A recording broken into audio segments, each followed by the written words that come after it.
Hey everyone, it's Jim again.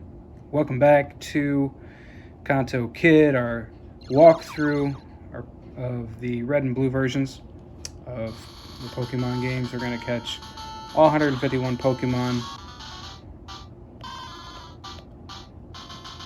And we just finished up heading through Brock and his group and catching the Boulder Badge. So now we're going to go over here and get ready to battle some trainers and get ready to go into Mountain Moon. So, got a little bit of money. So what we're going to go ahead and do is we're going to stock up for our trip here. We've got 2 Pokeballs on us, 3 potions, and that's all we need. That's all that we really need to think about so far. Now we want to have plenty of potions to get through Mount Moon. You want to have several Pokeballs because there's going to be a bunch of new Pokemon we're getting ready to run into.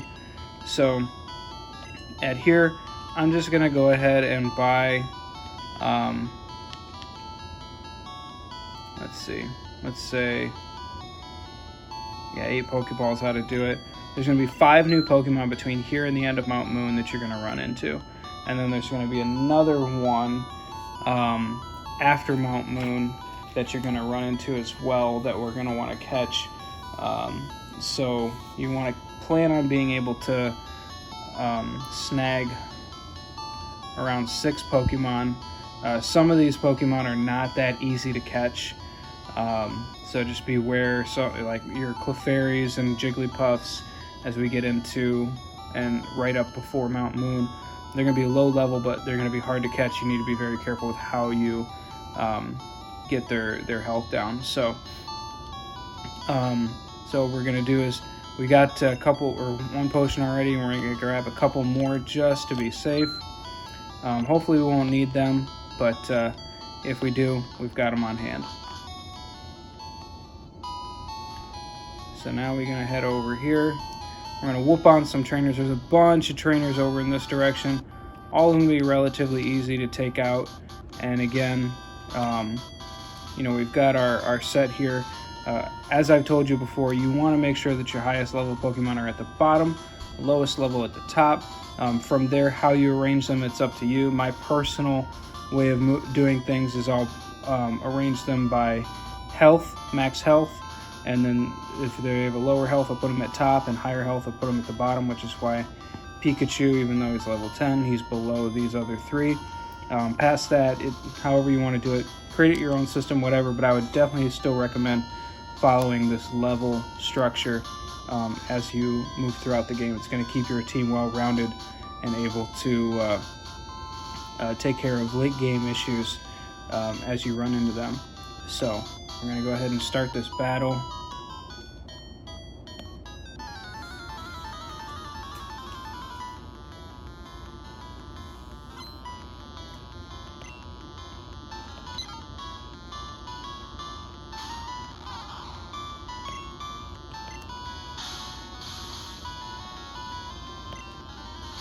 Bulbasaur doesn't really have a whole lot of good moves right now, so it's going to be important for us to at least do what we can to try to regain some of that health as we try to just go shot for shot with Pidgey here.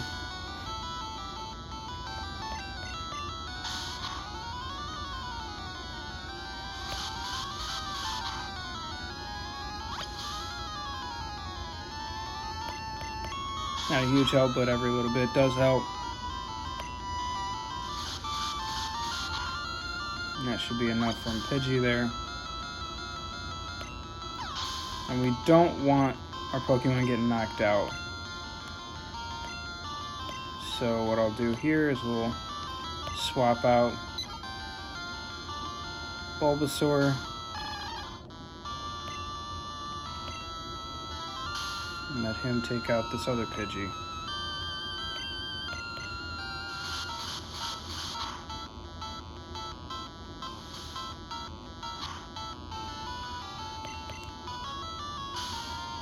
The sand attack's going to get pretty darn annoying.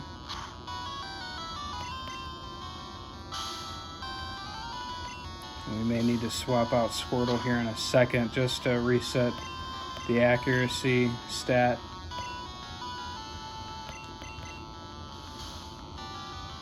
Maybe not. It'd be good if we don't have to.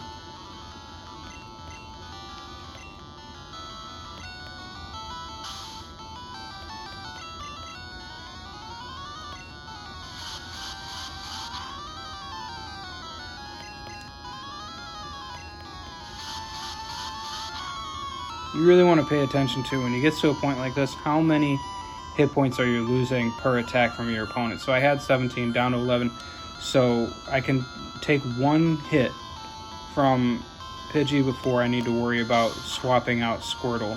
You want to keep stuff like that in mind as you're playing the game, so that way you know where you stand, when you need to swap out. Again, that doesn't really protect against a critical hit necessarily, which those could always pop up, but it does help you to kind of plan around what your opponent's going to do. We'll do this battle, and then we'll head back and heal up, and we're going to repeat that process. We're going to fight, heal, and then that way we can get to a point where we're just using, leveling up our Pokemon. We're not going to spend a whole lot of time, just trying to use potions and money. Obviously, that's money right there. We're not going to just try and keep toughing it out. We keep our lowest level Pokemon at the top, fight them out until they can, level themselves up, go and heal as often as we need to, and make this process as efficient as we can. So we'll put Spearow in now. This is a bug Pokemon dude, so we'll take advantage of Spearow's type strength here.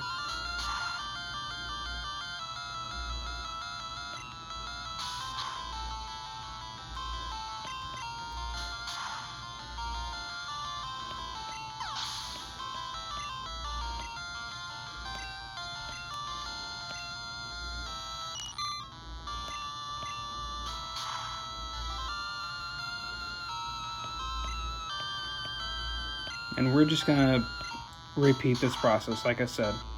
Fight these trainers, heal up our dudes, keep it efficient, get these guys to level up quickly, and then we'll make our way over to Mount Moon. We're going to go ahead and catch a Jigglypuff here before heading in, and then that will be the end of this episode. And the next one, maybe 2 episodes or so, are going to be us going through Mount Moon. So, gonna go ahead and go silent here, and you're just gonna watch me move through these next several trainers till we get to the opening of Mount Moon. Go back and find our Jigglypuff and catch that one, and then we'll be done. So, sit back and enjoy.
Okay, so what you just saw was something I forgot about.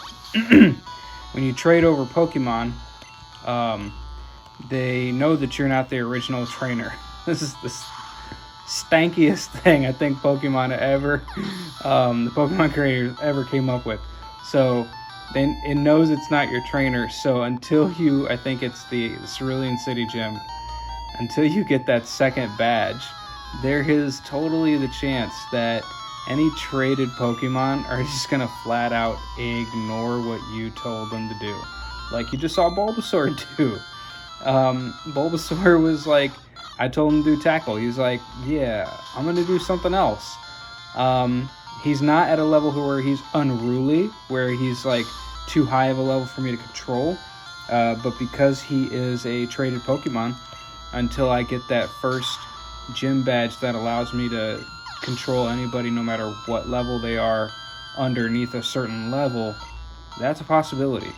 So just keep that in mind as we go through here. That may very well happen. So it's going to make working with Squirtle and Bulbasaur in our case a little more difficult than maybe it normally would be, but not going to be a huge deal. They're not critical at all for us to get to the end of for us to beat the Misty at the Cerulean City Gym. She's got water Pokemon, so I mean Bulbasaur would be nice, but since we got Pikachu, not a huge deal. So again, something to keep in mind as you're playing this out. But again, as you get those other Pokemon that are from a different version, you just want to keep that in mind as you go ahead and play this out.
Okay, so I'm going to show you a few things here.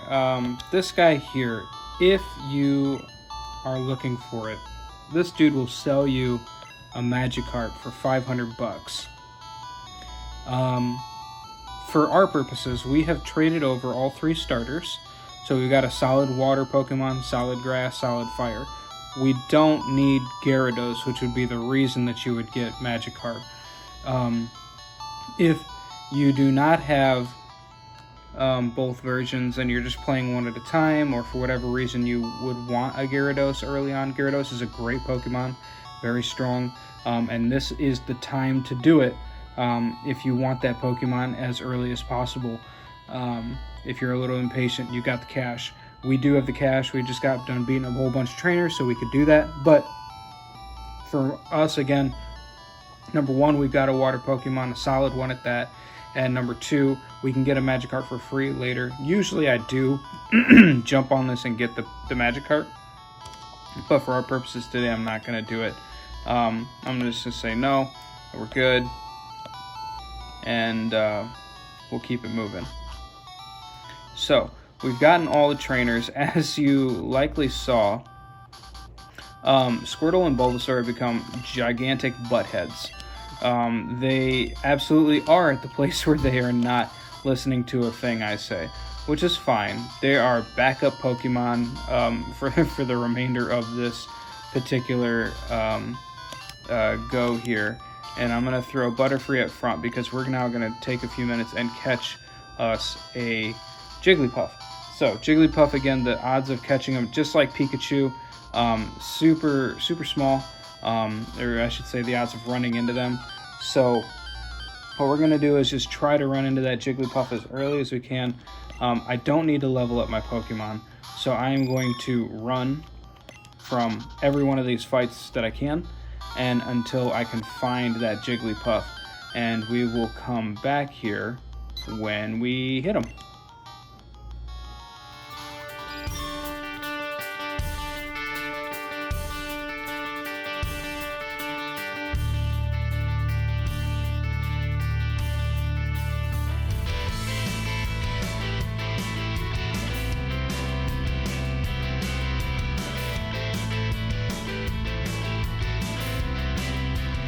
There we are, so that didn't take long, that's good.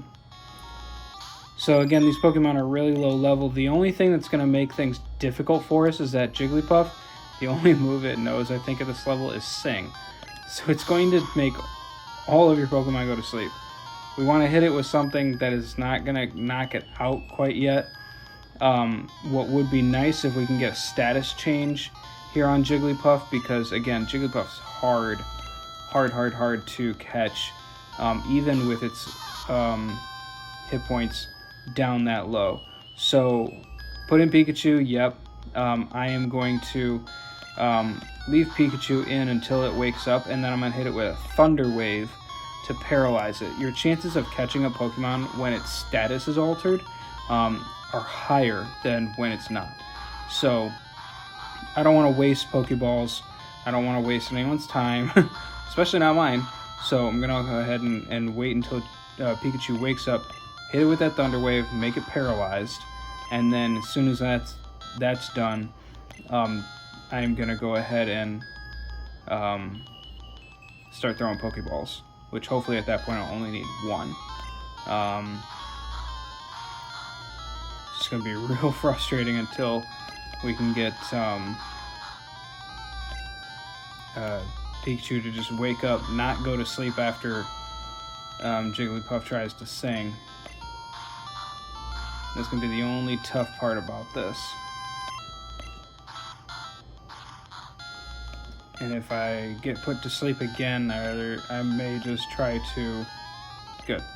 I was going to say I may just try to throw a Pokeball anyways. This is always preferred. You don't want to waste money. You don't want to waste Pokeballs.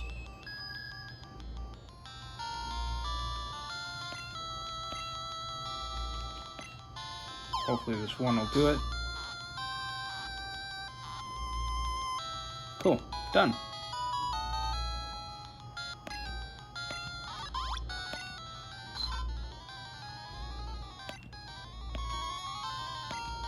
Of course not. Alright, so we're done here for today. I'm going to go ahead and heal up my Pokemon, and then next episode we're going to jump into Mount Moon, which is right here, and we're going to catch, there's only going to be new Pokemon you're going to run into at this point. In Mount Moon, you're going to run into Clefairy, you're going to run into Geodude, Zubat, Paris. So we've got 4 all-new Pokemon that we're going to be running into here soon. And only until we get out of Mount Moon are we going to see differences between the versions. So from here, we're just going to go ahead and save it up, and I am going to ask you guys to make sure you like the video, comment on it, let me know your thoughts, give me any feedback you have, share it with friends, and then most importantly, subscribe to the channel so you don't miss a single episode of our walkthrough of red and blue versions, catching all 151 Pokemon. You guys look great today. Really, you did. Fantastic. Couldn't ask for better people than you checking out this video. And I'm definitely looking forward to seeing you guys next episode. All right, everyone. Take care.